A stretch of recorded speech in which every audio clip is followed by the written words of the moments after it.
Hello everyone, welcome to Des Aesthetic. இன்றைக்கி நம்மளோட சேனலில் பார்க்க போகிறது ஒரு கிராஃப்ட் ஐட்டம், அதாவது நேம் போர்டு மேக் பண்ண போகிறோம். அதுக்கு வந்து ஒரு ரவுண்ட் ஷேப்பில் கார்ட்போர்டு எடுத்துக்கிறேன், கட் பண்ணி அது சுற்றிலுமே மாஸ்கிங் டேப் அப்ளை பண்ணிக்கிறேன். இதை அப்ளை பண்ணுறது மூலமாக நமக்கு ஒரு ஃபுல் ஃபினிஷிங் கிடைக்கும்.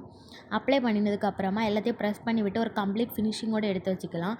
இது அப்ளை பண்ணினதுக்கு அப்புறமா வந்து நம்ம வந்து பெயிண்ட் பண்ண போகிறோம். இதில் வந்து 2 கோட்டிங் நம்ம கொடுக்கணும். ஃபஸ்ட் கோட்டிங் வந்து இங்க் ப்ளூ கலர் எடுத்துக்கிறேன். ஃபஸ்ட் கோட்டிங் இங்க் ப்ளூ கொடுத்தனதுக்கப்புறமா அது ட்ரை ஆனதுக்கப்புறமா நம்ம வந்து ஒயிட் கோட்டிங் கொடுக்கணும். ஒயிட் கோட்டிங் நம்ம கொடுக்கும்போது நமக்கு வந்து ஒரு ஸ்கை ப்ளூ எஃபெக்ட் கிடைக்கும். அதுக்கு வேண்டி தான் நம்ம வந்து ஒயிட் கலர் அப்ளை பண்ணிக்கிறோம். அதுக்கப்புறமா பாட்டம் ஸ்பேஸ் கொஞ்சமாக கேப் இருக்கும், அதுலேயுமே நம்ம வந்து பியூர் ஒயிட் அப்ளை பண்ணிக்கிறோம்.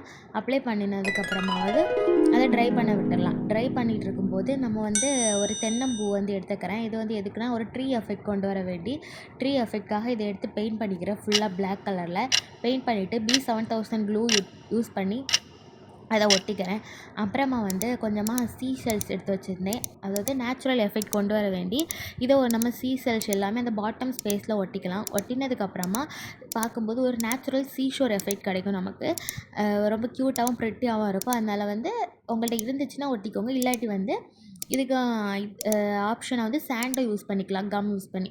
அப்புறமா என்னோடய சேனல் நேமை வந்து அதில் எழுதிக்கிறேன், டெஸ் எஸ்தெட்டிக் அப்படின்றத மென்ஷன் பண்ணிக்கிறேன். இன்னும் க்யூட்டாக்க வேண்டி ஏதாவது ஃப்ளவர்ஸ் டிசைன்ஸ் கொடுத்துக்கலாம், இல்லைனா இவ்வளோ போதும் நீட்டாகவே இருக்கணும் அப்படின்னா நீங்கள் இதோட ஸ்டாப் பண்ணிக்கலாம். நம்மளோட நேம் போர்டு ரெடி ஆகிடுச்சு, க்யூட்டாக இருக்கும். அதுக்கப்புறம் இதை வந்து வாலில் ஹேங் பண்ண வேண்டி நம்ம வந்து ஒரு த்ரெட் கொடுக்கணும். பேக் சைடில் வந்து த்ரெட் யூஸ் பண்ணி ஒட்டிக்கலாம்.